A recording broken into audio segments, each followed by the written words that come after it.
I've told this story a million times, but it's I haven't posted it yet, so here it is. We're staying in a hotel in Sarasota, Florida, right on the Gulf of Mexico. And right across the street is this big warehouse where Barnum and Bailey stores all their stuff. I don't know what the tents, I don't know, but it's a big warehouse, and it's a great hotel. So we all get in the bus, and we're all leaving. It's about 9 o'clock in the morning. Bus starts to pull away, and Maynard stands up and he says, guys, when management books a great hotel like this that has a swimming pool, you buy a post office, you have a laundromat, you buy a mall, and you're 50 yards from the Gulf of Mexico, and you could go swimming in it, and you can do whatever you want. It's like playing a good solo. It's about, or like writing a great chart, writing a great piece of music, and when someone messes the room up, when someone messes up their room, then we're not allowed back. And I like this hotel, and now we can't come back. He was mad. So he sits down, and we don't know what to do. See, the thing is, hotels and bands, they don't get along. A band can come in and rent out, 15 rooms, but thanks to like Rolling Stones and rock acts and almost like the history of how bands are in hotels, they just destroy the hotel room. They have parties, they get drunk, they smash things, they break lamps, they just spill stuff on the floor. So anyway, whatever happened, I think someone spilled beer on the floor, but whatever. Someone reported it, and now they look at well, I'm getting ahead of the game. So now we're driving in the bus. Everybody's quiet because no one has seen Maynard mad, and no one knows what to do. I think the whole time I was on the road with him, like 5 years on and off, I've seen him mad 2 times. And he's very uncomfortable getting mad. He's not comfortable in anger. He almost will, if he gets mad, he comes back and apologizes sometimes, just because it's, he gets stuck, and he doesn't like where he is, and he kind of wants to, get back and being positive. That was one of the great things about him. But anyway, so he's driving. I sit behind him at this point. No one's talking. Everyone's just, being lured by the hum of the bus. So we're driving for a while, and it gets to a point where it's okay. Now something has to happen. Something different has to happen here. We just can't stay in the zone. So Maynard's in front of me, and Maynard would go, or he went like this. He went, amateurs. He turned around.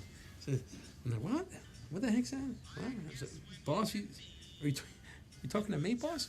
He's like, amateurs. He turns around. I'm like, amateurs? What the hell is he talking about? I don't know what he's talking about. So I said, boss, what's up? He goes, you want to hear a story? And he knew I was always, he would bait me like that a lot. Because he knew I was ready for any story he had. Just tell me. I don't care if it's true. I just want to hear you tell the story, because he would light up. And this was such a tense situation that I wasn't sure what we were doing here. I didn't want to be the first. No one wants to be the first to break that wacky mood since he's mad. And we're all looking at each other. So now he's saying this cryptic stuff. I can't figure out what he's talking about. And he goes, yeah, come here, come on. I move up next to him, and I said, what are you talking about? And he goes, points at the back of the bus. He goes, amateurs. He goes, you know who could really screw up a room? Oh, yeah? Okay, I'm going to get a lesson on how to destroy a hotel room properly. And he says, the first rule is when you destroy a hotel room and mess it up, you never destroy your own. How stupid is that? You destroy your hotel room. They look at the manifest. They see who's in it. It's over. They caught you. He goes, never destroy your own room. That's the first rule. Stupid. He goes, stupid. He goes, it could destroy a hotel room, though. Now, this is Maynard telling me the story. He goes, Conti Condoli and Frank Rosolino, they could destroy a hotel room. They really knew how to do it. So I was like, okay, all right. So Maynard's telling the story. And, he goes, back when I was with Kenton, something happened in the hotel. They didn't give the guys soap or towels or something like that. Maybe there was one towel in a room for every 2 guys, whatever. But apparently they called down to the front desk to get something, and the hotel just flatly refused and just basically treated them lousy. Okay. And then,